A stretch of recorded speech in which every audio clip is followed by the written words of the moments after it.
6 weeks out now, so I'm going to do a body check-in and then we'll talk about adjustments I've made this week, and we will have a bit of a talk about stuff overall.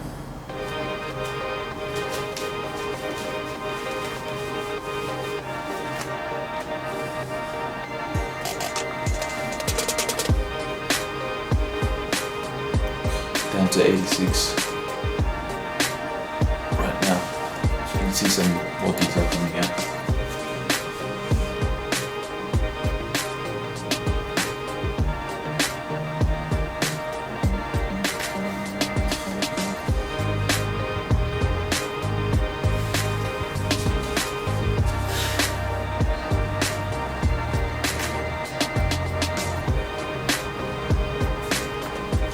Check the legs.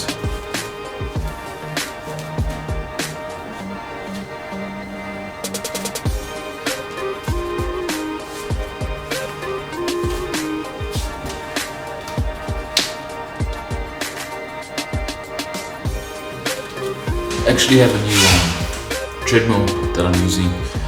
So got this I think for like $80. So it's got like the time, it's what you speed, put your incline and everything, so it goes right. But I'm doing cardio on this now in the morning, more measured. I feel like when you're set a speed on a cardio machine, it keeps you honest and you can't cheat. You go to that same pace the whole time through, so that's why this is very good, and you can measure where you're at, and if you can actually use progressive overload with this as well. So it's really good to keeping your body to that machine, so your cardio's in check and it's like consistent. So your steps will be the same per minute. Your intensity, your speed. We're gonna get this done for 25 minutes now, and then we'll fast for 45 minutes, and I'll have a second meal with my go gym, hopefully midday. And this is how I start my Mondays. It's a day off, and it's the 3rd of April already. So time's creeping in, 6 weeks out, and I'm excited more than anything, and I'm pumped to even do this. So not really pumped to do this, I'm pumped to hit the gym, but it's exciting to do something new. Not as for cardio, that's for sure, but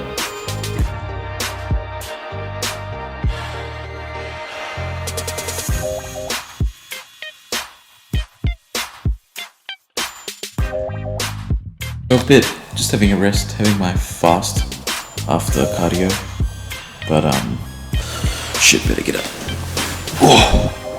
So I want to talk about why I fast after cardio, and basically when you exercise, you create free fatty acids. So basically, if you eat straight away after cardio, the free fatty acids will just go back into fatty tissue. So you fast after, and doesn't allow that to happen, and it's your body's still using energy to recover, so it uses the free fatty acids with the help of alkalinity. So those two work together.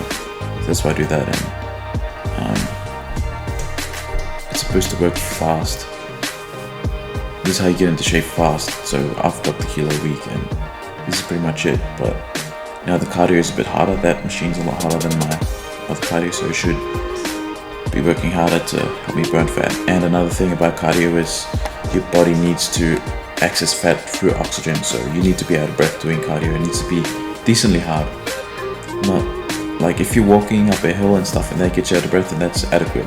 But if you're just taking it really easy, not out of breath, barely breaking a sweat, then it's not hard enough, and that's not going to help you burn fat. So everything throughout the day has this role to play, and tearing down micro tears in the muscle tissue and repairs, builds muscle. Doing cardio in the morning burns fat. So your body can do this at different points of the day. This is why recomping is possible. So your body's not just building muscle all day, your body's just not burning fat all day. you use different tools to help you chip away at different things you want to do. So yeah, that's just another tool that I use. So you're basically catabolic, but if you train hard enough, your survival mechanism should take over. You should be training to failure, and your body's like, holy crap, I need to adjust, as I've said before. And it shouldn't want to waste that muscle because it should deem it too important to waste, so it'd rather use the fat as energy.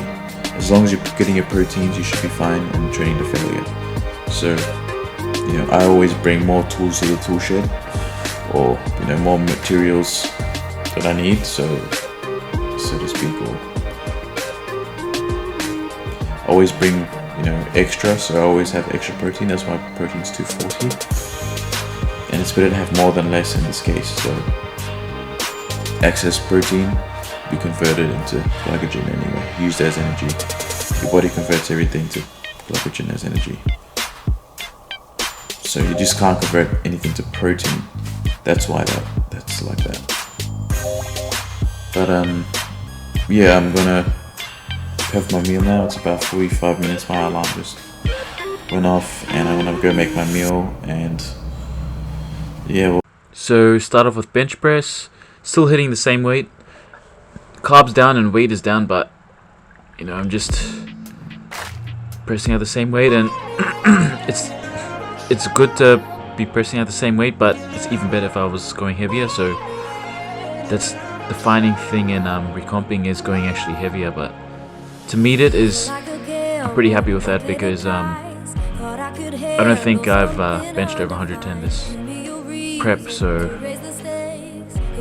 getting a 7 I think on this one. But yeah, it's hard, and I'm happy with my compound movements, and compounds are the harder ones to get through when you're prepping, because they take out the most of your body. Flies, gone up in weight in these. Movements, more smoother compared to the first week I did it. And my, nervous system and ligaments and whatnot have adjusted to this. Because not only your muscles will adjust, everything has to adjust, and you have to get used to the movement overall. But yeah, I like this. You can check my chest. It's getting contraction at the top, but I'm not touching it. The variable tension in this is in that arc movement. You don't want to bring it close in, because it gives your chest a rest. So that's why I don't do that. I bring it to where I feel the tension is still intense, but not all the way to touch to take the tension off of it, because that'll give me a rest. I don't want to rest in my sets. Okay, new exercise. Gone back to dumbbell pullovers, and I actually think of this in my mind as a press movement, even though it's an arcing movement. You can use your lats for this, but I like to use my chest, the hand grip like a diamond, and then you push up. My range of motion is pretty short, because I like to keep the tension in the chest the entire time. The lower you bring it down, the more lats you'll find. And yeah, the way you set up in this is pretty important as well. So as per usual, this is what I actually do in a set. Like, I'll visualize, think about it, set a goal, listen to a bit of music to pump me up a bit more. Always music is one of the keys to my intensity. I enjoy everything in my training, and music is a cherry on top with building up that aggression that you're letting out. So yep, same thing again. Press, negative press, and this is very taxing, and I'm going quite heavy on this. I think the second week into it, I'm doing 46 kilos, so hopefully progressive overloading on the next time around. We'll see how it goes. This was an exercise that did my last prep, and it definitely did help with chest development, so I've gone back to it. I felt like the side chest exercises didn't really, as a finisher, not really getting that crazy stimulation that I like. Yeah. Back to shoulders, onto shoulders. This is fairly time on attention. You can see the contraction the whole time. Not time on attention, but constant tension. Yeah, it's nothing new to this, just lift it up. This angle shows my form a bit short, but definitely getting better mind-muscle connection with this. That was pretty easy, basic movement, but this is a bit different, and it's almost like a row. Bent elbows for front raises always, because you go heavy, there's no way you're going to keep your arms straight. And yeah, with most shoulder exercises, I bend my elbows. I never really keep it straight. There was only one clip for that, I don't know where the other one went, but Arnold press is my version, and yeah, I like to do a smooth movement. This is a constant tension as well as most of my exercises I like to do. Bring it down, press. Definitely get those insane lactic acid feels in this. Definitely like this exercise. Progressive overloaded on this as well. New PB, 28s, pretty sure.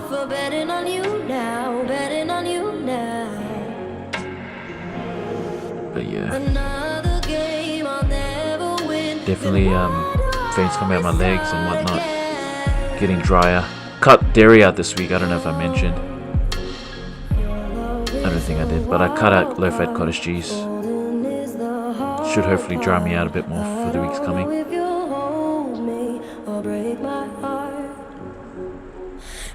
Okay, close grip bench press. Bring it down and press with your triceps. This doesn't look like what it feels like, but do a bit of a spider grip or whatever the fuck grip you call it, but in the back of the palms, press up. And hand grip's fairly close. I think you'll see me lining it up here. Yeah. So not on the rough grip, on the smooth grip. Bring it down, keeping the elbows in, pressing it up. No rest, and the lactic acid build for the tricep. It's not a lot of weight, it's 80 kilos, but we'll see. Yeah, just burns out. And new exercise, dips. This is another moving body through space. I don't know what. These are different versions of dips. But yeah, down up. They're pretty simple. Triceps behind the body. And check this guy at the back. I never realized till I watched this, but see how he uses the decline. Makes a new decline bench. Pretty interesting. But yeah, just driving through with the triceps. This is fairly isolated, hard exercise, but then we go back to the normal dips. And I've got a dumbbell at the bottom there, so the way the center of gravity affected is very different with this, so you don't have to go as heavy, and it's hard. And you have to definitely keep your stability and keep quite square. Obviously, you can't really go too much forward, otherwise the dumbbell will slip. So yeah, this is all the tension on the triceps, as you can see. A hard exercise, but to failure as with everything. And I like the tension with this, actually. Thanks guys for watching, and if you like it, hit the like and subscribe.